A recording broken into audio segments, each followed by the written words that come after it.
There we go. So, Bill, thank you so much for taking the time to let me talk to you about nutrition, working with a coach, and most importantly for you, diabetes. Thank you so much. You're more so, than welcome. so first of all, let's talk about where were you, say, this time last year? What was your situation? Well, we're of course locked down. I guess at this, we're going into a pretty hard lockdown. Just my blood sugars were higher than I wanted them to be. I was really not comfortable with my weight, but I didn't have a handle on what I could do realistically to make a change. Also mentally, because of being worried about COVID, being separated from my family, all those pieces were not, I don't think I was in the best headspace.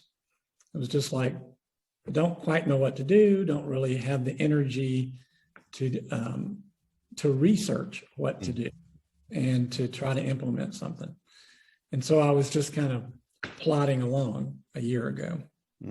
Yeah. No, we sort of bumped into each other on the interwebs around about September time, and I think you became a member of the group, and I sort of touched base with you, but you were like, I'm too busy to talk to you. I think I just felt overwhelmed, and it was like, I can't add one more thing.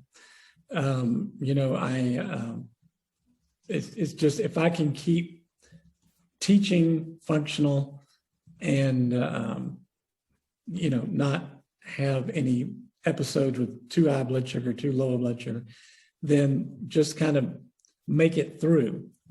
And was where and it was the whole thing of not feeling at a place to add another thing to deal with. Yeah, and that's really is quite common. There are a lot of people that I work with who have been lurkers in the background, just sort of watching some of the information go past, taking part in some of the things that I do, but they're just not ready yet to get involved and actually sort of make that a priority. So what was the thing that changed for you to make you think, okay, now I can do this? I think length of time in the pandemic. It was like, okay, I haven't gotten the virus. What I'm doing is being effective in me not getting the virus. So it's like, okay, I don't have to every minute think about that. I feel like I was getting a little bit better handle on my life with management of school and things like that. But mostly kind of realizing that where my priority needed to be was health. Yeah. That, my priority doesn't need to be work at all. I mean, I could retire anytime if I wanted to. I'm only here because I want to be here. So it doesn't make, although a lot of people retired in the middle of the pandemic, it doesn't make a lot of sense to try to, if you're not trying to be amongst people, moving households and all that is not the smartest thing to do. But I got to the place where I wanted to make some changes in a healthy way. I didn't want to just diet, just not eat carbohydrates. Yeah. And so okay, I'm at a point where all I'm doing is trying to be comfortable with what I eat, trying not to be excessive in too much sugar or flour and stuff like that, and just give myself more insulin. And I thought, this just isn't a long-term strategy that's going to work. Just more and more and more insulin. I remember asking my doctor, what's the most amount of insulin you've had a person take in a day? And, I was looking at, well, where are my thresholds for getting enough? And I was slowly gaining weight, as I took more insulin. Yeah. So it's just kind of I kind of got to a point where I didn't want to be in that position, kind of wanted to figure out some ways to make some changes. Yeah, absolutely. So when we got talking and we had a call together, and you decided to start working with me, what was it that you thought you were going to get by working with me? Because it quite often is different to what you actually end up getting. So what Oh, did you yeah. think you were going to get? Well, I thought we'd probably do menu planning. Yeah. I thought we would look at portion sizes, moving into maybe eating very different things than what I was eating. Mm-hmm. So I thought we would just really look at the whole nutrition and exercise piece and just go a totally different way than what I had been doing previously. Yeah. Which, wasn't the case at all. So what now, with hindsight, obviously, what did you actually get? What was the result of working with me that you now do on a daily basis? And what's changed for you? Well, one of the great things to begin with was taking accountability for what I was eating. So sending you pictures of what the meals that I was eating made me think about the meals. Mm-hmm. It wasn't just throwing something on there and, oh yeah, by the way, I'll eat that too. But it's like, okay, this is what I'm going to have for this particular meal. And there's going to be some accountability there. Mm. Also, there's always been a lot of freedom. I've never felt like I don't ever remember you saying, don't eat that. Mm. Or that's not what a healthy person would be eating, or, it's always been just, have you thought of this? And this might be something that you could replace rice or potatoes with couscous and quinoa. And, I didn't even know what quinoa was at the time, and now I make it all the time. So it was just a gentle nudging of, here's what you could do, but with some slight changes, you might see some differences. And that was just really great. I thought everything would be about losing weight. Mm. And, I didn't lose weight for a while. And I realized I didn't care that I wasn't losing weight because I saw the insulin use going down, my blood sugar's getting better. So the important metric was changing. And then the weight just sort of took care of itself. Yeah. It's funny because a lot of people that I work with are obsessed with their weight. Yeah. And if they're not losing weight fast enough, it's diabolical. It's not working. And to come across somebody that had this other metric that you had recorded made it that little bit easier for you to transition from what you were doing to eating healthier, because it was all about the eating healthier. It wasn't just focused on the losing weight. And yeah, you didn't lose a pound for weeks. Yeah. Working together. And then suddenly it just started to drift down and down, and it's a slow, steady pace. And that's, as everybody knows, that's the best way to lose weight. Right. And now you've lost, what is it, 26 pounds, is it? Yeah, 26 or 27. Yeah, 26.4 pounds. And that's great in its own right. But obviously for you, it was more about the health, the insulin, the diabetes, the blood pressure, and all those other things that are going on inside that many people don't know or don't measure. But you had those stats. So it's been so much easier to show you.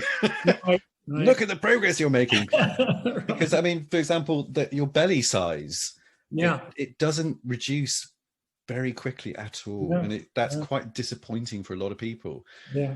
But, having a bit of a belly isn't always such a bad thing. Right. Yeah. We're not going to be 20 anymore. But, yeah. And I think it's been very fortunate to have that metric of blood sugar, because it's immediate. It's not like losing weight that takes a little time. Yeah. So seeing that the blood sugars were at a healthy level, it's like, okay, I can look at what I'm eating to get to those healthy blood sugars. And then my body just started adjusting to a lower size. Yeah. And one of the things that has always surprised me with you, working with you for a few months now, is that you've never hit a plateau. You've never got to the point where it's like, well, what do I do now? I've stopped losing weight. I've stopped reducing my insulin. I've stopped anything. What do you feel has been the reason for you that hasn't happened? I feel like it's, a lot of it is just my body adjusting to what I needed to be doing. I'm doing the right thing. And so my blood sugars are adjusting, my weight is adjusting. And as seeing a positive, it makes me want to move more. And so I'm getting out and walking more. The weather is helping with that. Yeah. We're moving out of the cold, rainy, dark season in Belgium. So the increased motion, but that is something I enjoy doing. It's not like it's a chore to do. And just seeing that, okay, just be persistent in this and let the change happen rather than pushing it so hard. I mean, it is frustrating if I lose, 0.2 of a pound, over the week. But it just over the months, it's just drawn out that if you're consistent and do the right thing, then the other things seem to fall into a much easier place. It's not so difficult to make it happen all the time. Yeah, absolutely. I mean, a lot of the changes that you've done have been quite discreet, quite small, but they've been quite consistent. Right. And because of the time factor, you've had that sort of luxury of making small changes consistently. And I think that's probably another reason why you haven't hit a plateau, is because the changes have been quite subtle, but they have been consistent. And it's something that we both noticed in the pictures you've been sending, is that your meals are just getting a little bit smaller. Right. Without even thinking about it, without me saying you need to reduce your portion sizes. Right. And portion control is another thing that people bang on about, oh, I don't have any control over my portions. It's like, well, stop trying to control your portions. Right. Eat better, and your body will tell you that you don't need as much. Right. And that's something I've definitely seen with you. And it's such a pleasure to see that just by almost taking a step back, relaxing, and just, okay, well, let's tweak this and see how it goes. Let's tweak that and see how it goes. And just relaxing a little bit and just enjoying the process, rather than being obsessed with how much weight, obsessed with portion control, those sorts of things. Is there anything that you miss? I have been a Diet Coke addict for many years. When I got off of regular Coke in my 20s, and then I started drinking Tab, and then Diet Coke. I mean, it's something that I have not been willing to even consider restricting myself at all. I did not care how many Diet Cokes I drank during a day. And it was fine for me to have one after, it's just, so you would think that would be something that I would be missing, since you have encouraged me to not to clean up the artificial things in my body as ways as possible, as much as possible. But I occasionally have a Diet Coke, and it's a little too sweet. Mm-hmm. I've gotten used to other flavors, with sparkling waters and things like that. And so now that feels right. So I would have thought I would say diet drinks, but it's not the case. I don't feel like there's anything at all that I cannot eat Mm. if I choose to eat it. So I think I know that I just don't eat that thing every day, all day, that I could have something, but it's not worth usually the potential of the change that I've seen. Mm. It's like, well, changes make some slight. So I can't think of anything that I just absolutely, I used to have a croissant every morning and maybe more than one croissant in the morning. But, and that I know that I could have a piece of a croissant in the morning as a part. I could choose to do that rather than the other breads that I currently eat. Yeah.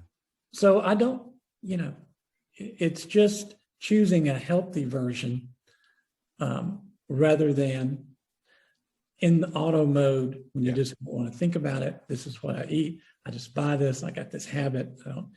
I don't have to worry about it. Yeah. So if there was one thing that you would say to somebody who was thinking about working with me, what would that one thing be? Well, don't wait,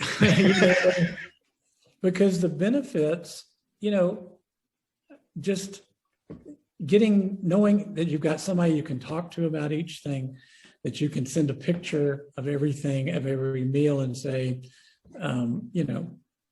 is there something else that I could add to make more flavor or whatever, that you can always talk about the things without feeling like, because on the one hand, it feels like, oh, you have to take a picture of every meal and send it in. That's awful restrictive, but it's not restrictive because you're not saying don't eat that. You're just, it's like somebody with an expert advice showing you little things that can help, and Brilliant. those little pieces add up. So I would say jump in and give it some time and see if you see the benefit rather than waiting to the perfect time. Perfect. Thank you so much, Bill. I really appreciate it, and I'll speak to you very soon. All right. Take care. Happy to do it. See ya.